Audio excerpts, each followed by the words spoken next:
another episode of Let's Talk Procurement, the only show you need to master the art of procurement. Let's go. Hello, Luke. How you doing, mate? All right? Yeah, not too bad. Could be worse. Had a bit of a mission this week, to be honest, because I decided to search procurement on Spotify to sort of kind of see our competition, and I realised that there is another podcast with two men who basically talk shite about procurement. No, there's not. I'm not gonna say the name because we might lose about 90% of our listeners. But basically, I just wanted to kind of send for them, basically saying, you know, we're coming for your listeners. We're going to kick you off of Spotify. We're going to be the best procurement podcast by two men. So if they're listening to this, quite aggressive, yeah. Yeah, if they're listening to this, then just know that we're not friends. But yeah, basically, I wanted to make this more kind of aggressive so that they know that this is our territory. They can't come and step on our territory. Yeah. Okay. Yeah. So, yeah. Well, I think after this episode, we'll take that offline and we'll start looking into some real beef with them. I'm not happy with that news. Hate mail. Yeah. But on a lighter news, I guess actually, before I introduce our wonderful guest today, I've got to do my classic, haven't I? So let's go. What do you call a guy who's really loud? Go on. Mike. Nice. How good's that? How long did that take you to research? I started looking on Monday. For those of you who don't know, it's now Friday. So solid 5 days of research. I feel like it went well though, because you know, Mike, we're recording the podcast. We're talking to mics. Yeah, I like that. Are we going to move swiftly on from that then? Should we? What we should do next is kind of, I reckon, explain the premise of this episode really, and then we can kind of get the guest to introduce herself. So I don't know what we're calling this now. Everyday Dave or Everyday Devinder or something like that. Something to do with Everyday. Probably should have thought of a title before we started recording, but that's just how professional we are. But basically, the aim is to kind of talk about procurement topics and how they relate to real life things. And we thought it might be a good way to do that by bringing in someone who is not, well, how to describe you. You are a procurement person, but you're also sort of not a procurement person, aren't you? So we've got Sinead here. Sinead, do you want to introduce yourself a little bit? Hi, hello. I don't even know exactly what you want me to say about myself. Anything? Give us something fun about yourself. What do you like to do in your spare time? Well, I am a creative. I actually do draw. So funny enough, procurement has got nothing to do with my background, which is textiles design. So I've got a master's degree in fashion and textiles. And this is completely off from procurement altogether, which is funny. Wow. Do you think after this you'll be willing to kind of give Luke some fashion advice? Because the camo trousers he wore the other day kind of didn't go down too well. Yeah, I've heard about this infamous camo pants that Luke's worn. I wish I was there to see it, because then I would have given a few tips. You know, what sort of top was he wearing? I think he it was wasn't looking at them. He was just looking top. at the trousers. It was his grey martial artist top. I think the only other bit only of top I own. Yeah.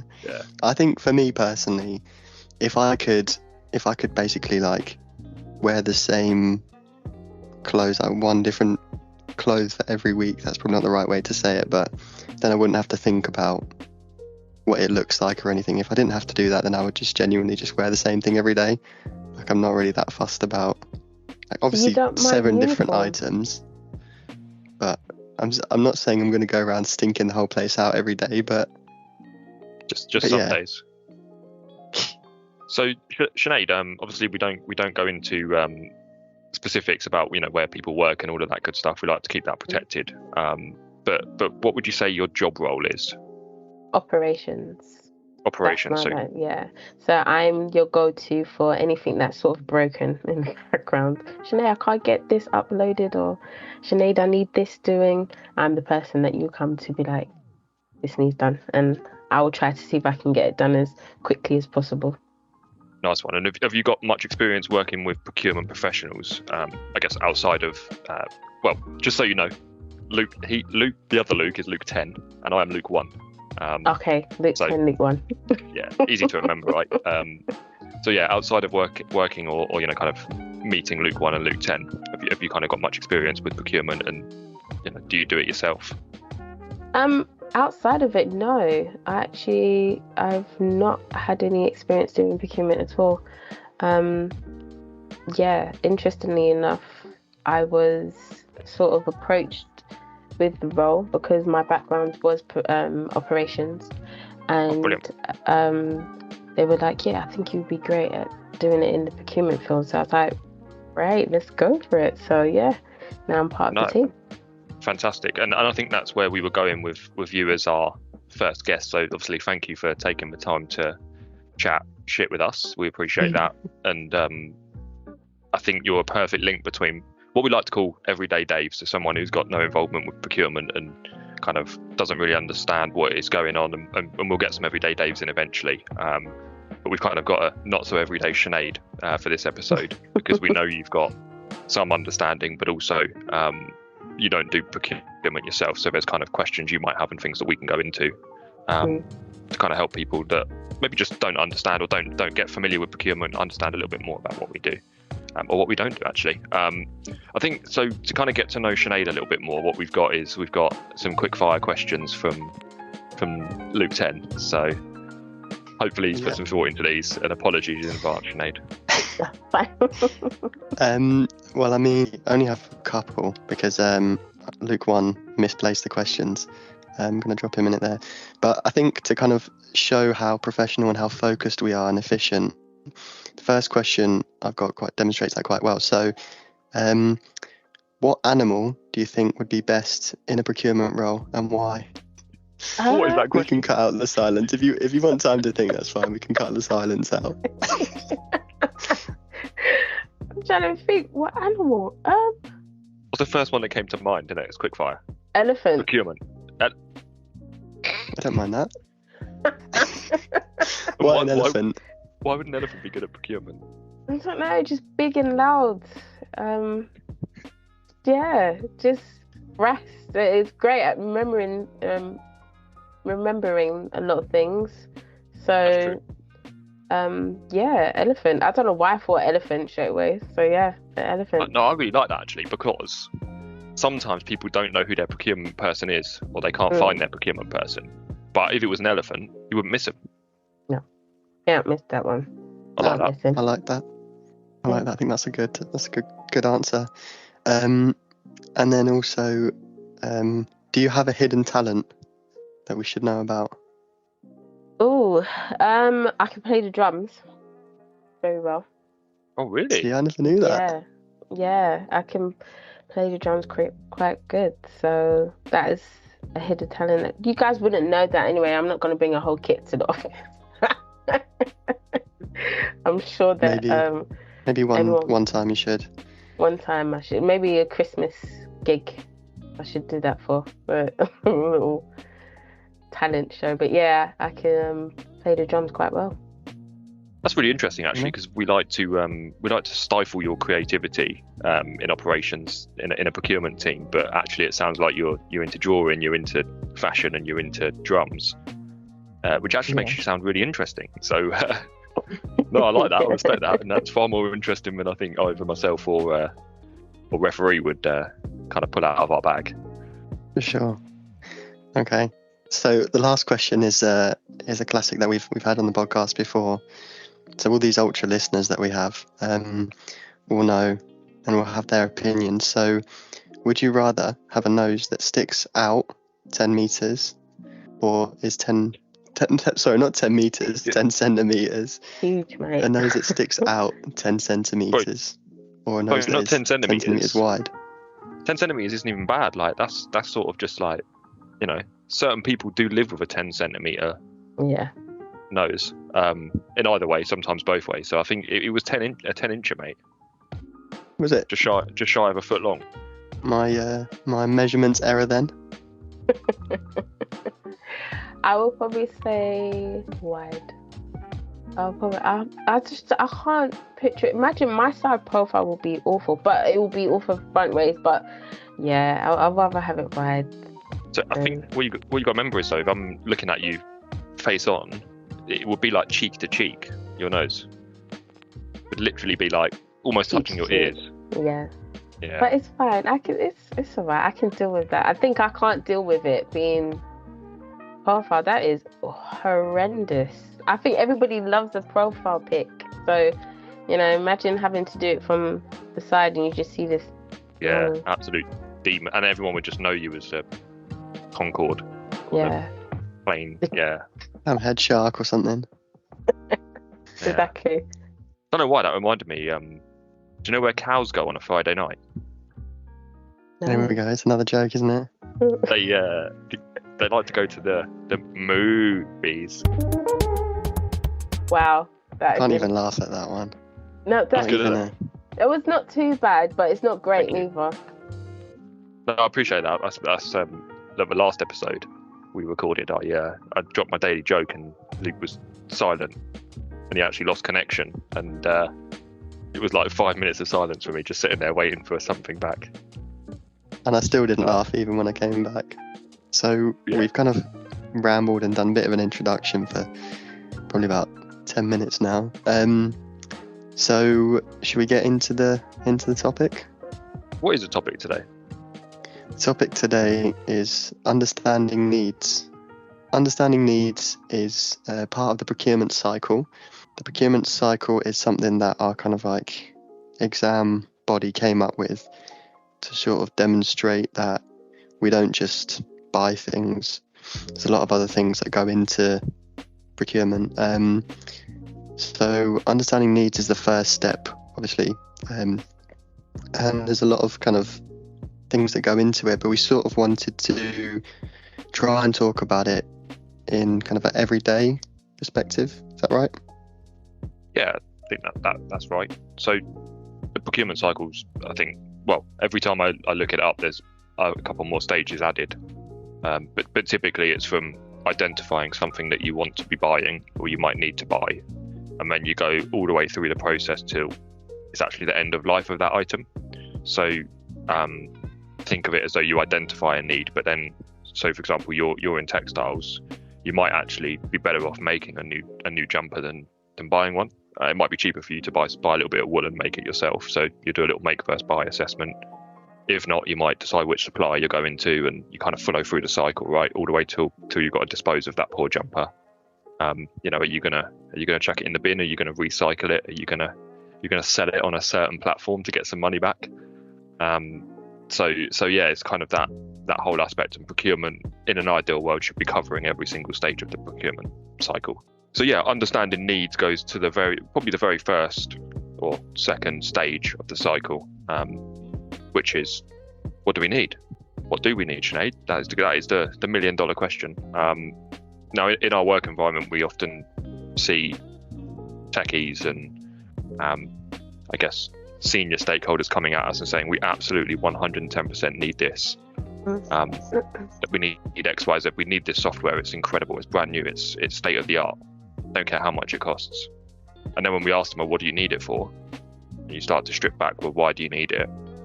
Maybe they don't need brand new state of the art technology and what they've got is fine. They're just being a little bit flashy and they want the latest thing, or they've not considered that it might not be compatible with existing systems and things like that. Does that kind of sound familiar? Yeah, that makes sense. Sure I was sort of thinking about like a real life example potentially could be like when you're maybe buying a phone.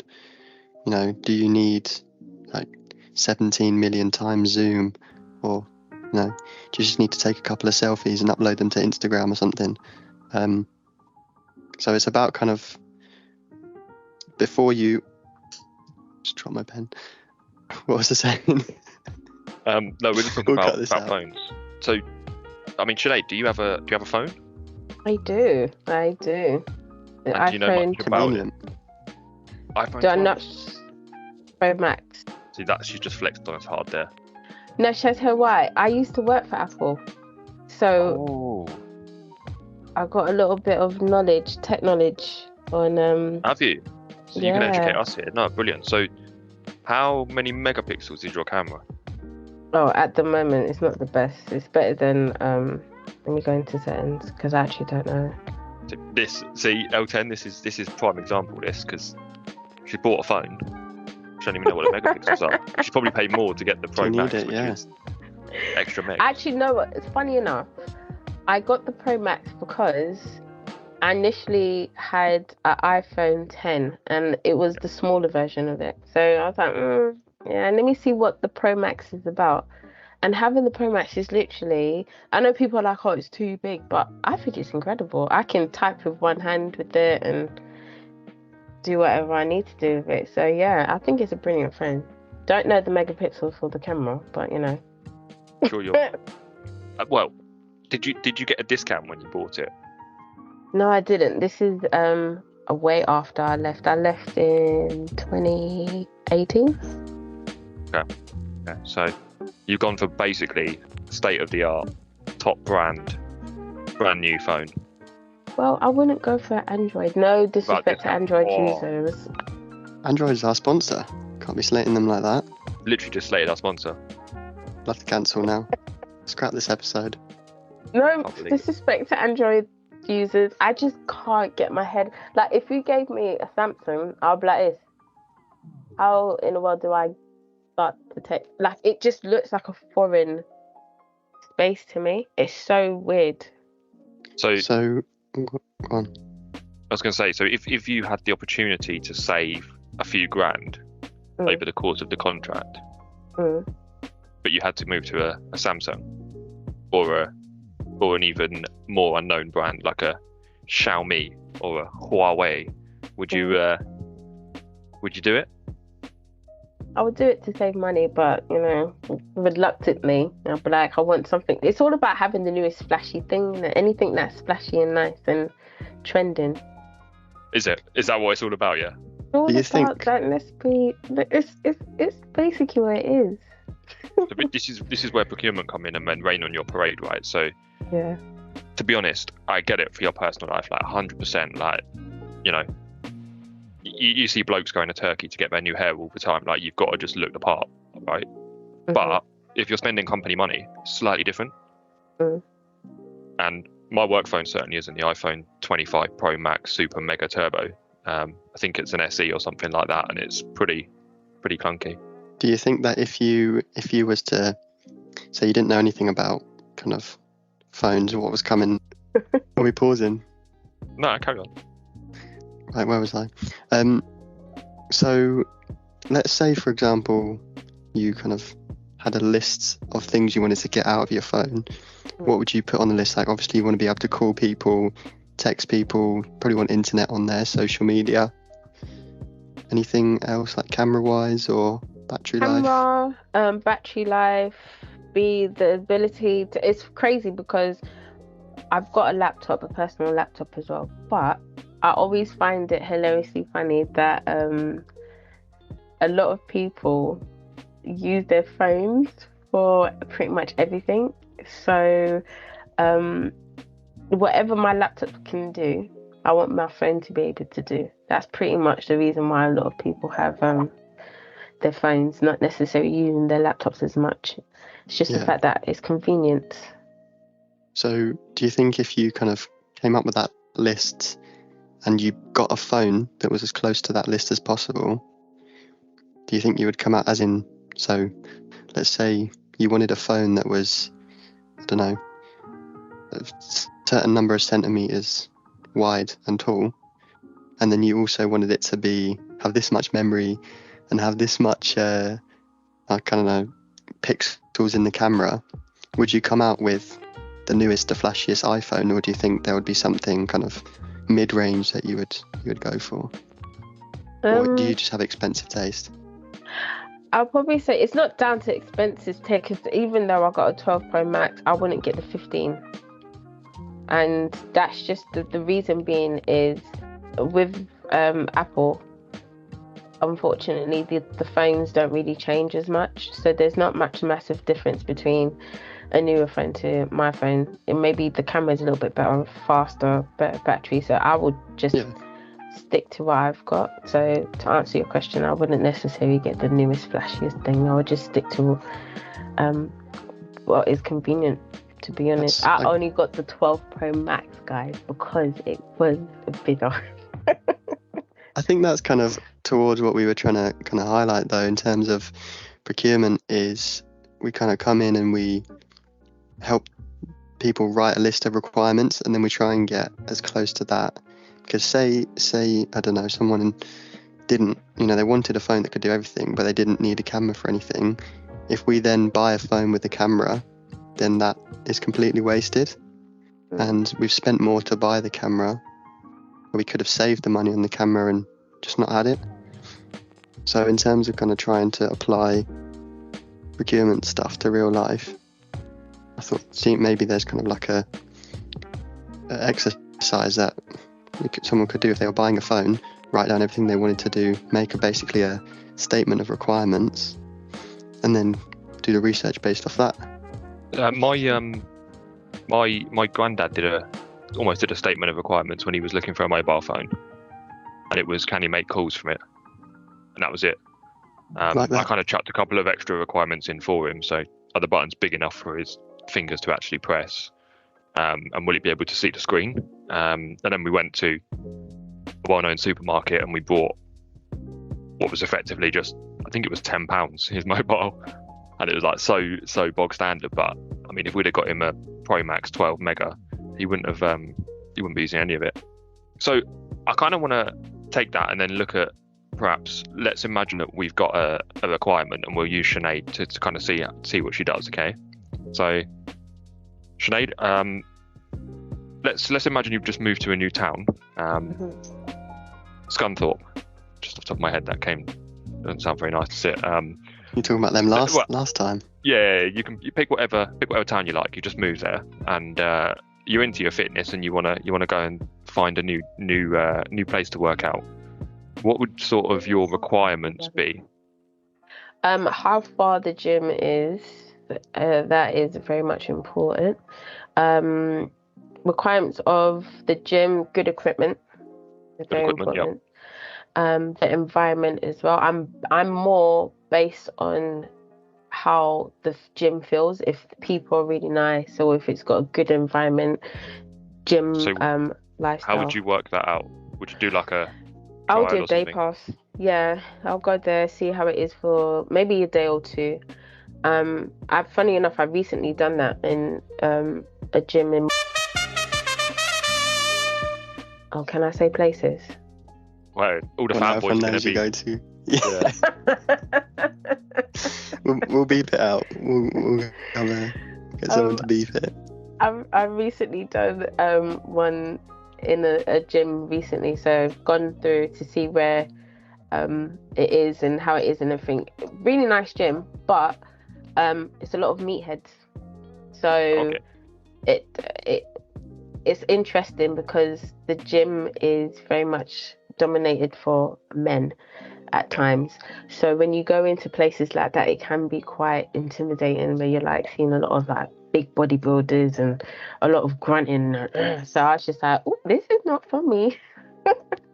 We had a listener message a couple of weeks ago, and their idea was to get all the biggest guys in the gym to become procurement professionals, because if they walk into negotiations, then obviously they're going to get a good price, aren't they? Because what's the supplier going to do? They're not going to be able to fight back against them, aren't they? So do you reckon that's a good idea then? That's a good idea. I think they won't even blink an eye if they were to look at them in the wrong way. Shout out, Jennifer. Yes. So Luke, you need to stop doing cardio and actually lifting weights, and then you might get a negotiation done. Yeah, well, that would be great, wouldn't it? I mean, maybe we should do an experiment. We should do you just stay as weak as you are at the moment, and I'll carry on getting stronger, and we'll see who negotiates best. All right, that sounds like a deal. Where were you Right, going so- with this gym stuff anyway? Well, no, because it was interesting. So Sinead kind of quite rightly pointed out what she looks for in a gym, but the one thing she hasn't kind of mentioned is probably something that we're quite conscious of in procurement, the cost. So I feel like Sinead's not bothered as long as she finds a good atmosphere. She's buzzing and will pay anything for a good gym. Mhm. But Now, it's good that you kind of sorted that in terms of priority as well, though, because for some people, gym cost would be the highest factor Mhm. or the most important factor. So yeah, it's interesting. yeah, you're right. I mean, a lot. So that shows you actually value what you do in the gym as opposed to just the pounds that you're spending on the membership. Mm. And I think when we're looking at a purchase, it's quite often it's not straightforward as a gym membership, but other things you might want to consider are how long are you tied into a gym for? So do you have to sign up for a year? Could you sign up for monthly payments and then you can stop at any time? Day passes, like, can you actually just bring your friends for free? So if you've got a mate coming down from your previous town, they're coming down to Scunthorpe, can you take them to the gym? Maybe bonus things like, do you like the sauna? Do you like the steam room? Swimming pool? Do you like that sort of thing? Do you know what? I used to. That was one of my make or breaks before. If it didn't have a sauna or a swimming pool, then I wouldn't. Because I used to do swimming as well. I used to do aerobics. So yeah, priorities change during the contract. Yeah, a little bit more, but yeah. Other than that, it's funny. Yeah, I don't really mind about cost to a certain extent. I'm not doing a David Lloyd like 160. You sure? You got the iPhone 12 Pro Max, so you'd fit right in there. I think that's a little bit steep. Yeah. I've I mean, you learned. always check if you get discounts. They might do discounts. Yeah, but they always cut it off at like a particular time, like 3 months. You can a little bundle deal, and then after that, the next year is 160. Triples in. Yeah. No, thank you. I'm fine. All of But that yeah. for me to make no progress. I'm not having that. Exactly. But I have learned that going to the gym is a lifestyle and not necessarily just to equip for exercising. So if you're going because it's like a basic gym, like no shade to pure gym goers or anything, that's the basic gym. But if it's like a Nuffield, that's a lifestyle. You're going for somewhere that's Social, canteen, networking, yeah. extra classes. Yeah, no, that's a fair point. And I guess that then goes back to the understanding what you actually need from your gym. Do you need a lifestyle? Do you need a wider lifestyle? Do you need something specific? Like, do you just need a rowing machine? Because then I might just tell you to get a rowing boat and go to the local canal. Who knows? So, Sinead, if we were going to be buying exhaust pipes for a Range Rover, how would you go about that? If you're looking to understand the need, what would you, what from today's conversation, what would you consider that perhaps you might not have considered before? Someone asked you to go and buy some Range Rover exhaust pipes. I need to do my research very well. So one of the things is looking at where I can probably get. It depends on how many. For one, Good question. Am I doing it for like 10 cars or one? So I'm going to say you're doing it one car for me, for my Range Rover that I definitely don't have. Okay. And it's missing an exhaust, so I need it fairly soon. Okay, so we're going to talk about how much you're willing to pay, so cost, because it's not coming out my budget, and Fair enough. And then from there, that's where I will start to look at suppliers, figure out who can give me a good cost around your price range, and then from there probably see if I can even negotiate if they have any deals, maybe if they could bring it to a particular garage, and you may have a deal where the garage may be able to do, I don't know, free MOT once every 2 years or something like that. Not every year, it's a bit too much. But just like throwing in little bits and pieces. What extras could you get for me, sort of thing? Is that what you Yeah. mean? So yeah, what else? Anything else? What would you need to ask me to maybe understand a bit more about my needs? Maybe delivery time. Like, when do you need it by? Yeah, that's spot on. So we definitely need it by Monday, as everyone always seems to say. So can you sign it tonight and have it delivered tomorrow, please? That's typically what we get in the business, and obviously it's impossible most of the time, especially within budget. Kind of that goes back to the project manager's kind of 3 circles. And those listening can't see what I'm doing, but I'm trying to make 3 circles with 2 hands, and it's not going well. And sailing. Yeah. Miserably. Yeah, and it's the trade-off between cost, quality, and quantity. Is that right? Cost, quality, and time. Cost, quality, and time. The trade-off between those. So you know, if you want something done quickly, you're going to have to compromise on the cost or the quality. And I need my exhaust pipe to work, and I need it quick, so it's going to cost me a lot, right? Yeah. So no, that's really interesting. I can tell you definitely picked up some bits from this, and hopefully, you know, next time you're buying something on behalf of your company, you just take a second to think about the needs and whether you do need a 2000 megapixel camera or a 20 megapixel camera. You know. Can I ask you guys a question? Of course you can. Please. So with being procurement on your side of things, most of the time you guys won't necessarily meet the suppliers face to face. It's always either, you know, via Teams call or email.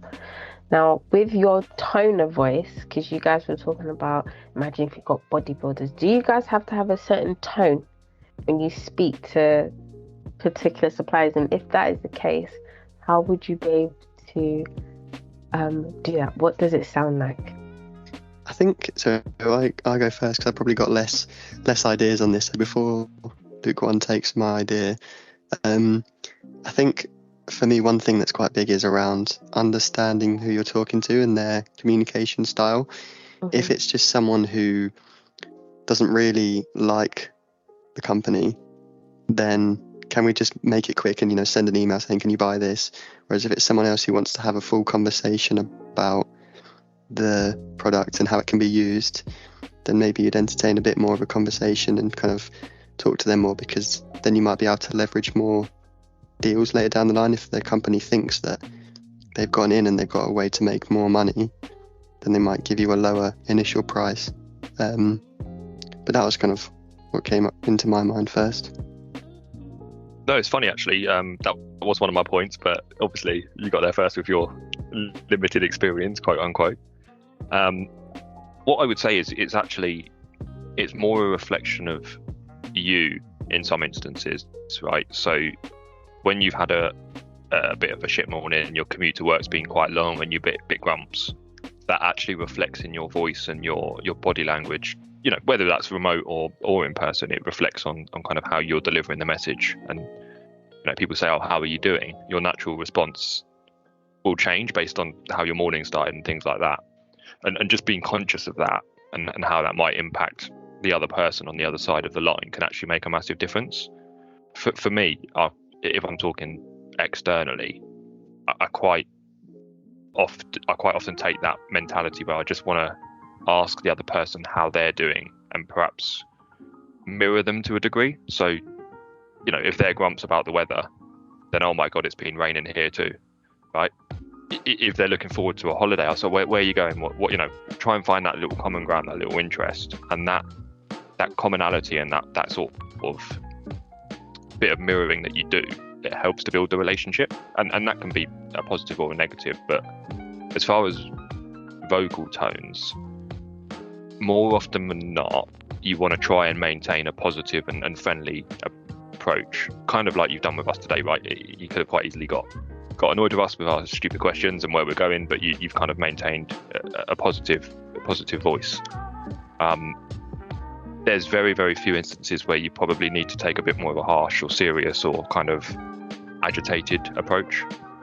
Normally where you've got a really serious issue or sticking point with a customer or with a supplier. But I would say that's only really positive at yielding shorter term results as opposed to longer term as well. Hopefully that answers your question. It did.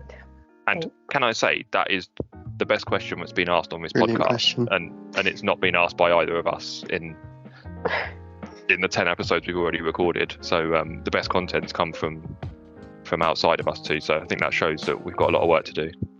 Of 10. Yeah, no, I agree. And I think it's also motivation to show us that we need to get better, because we need to wipe this other podcast off the map. So I don't know, I've forgotten what their names were because they were so boring. But Eddie and someone else, I can't remember your names, but yeah, we're coming for you. So on that note, thanks you later. Sinead for Yeah, thank you. Thank you. Being on the Thank you for podcast. having me. Thank you. Yeah, See you pleasure. later. We'll see you later. Bye.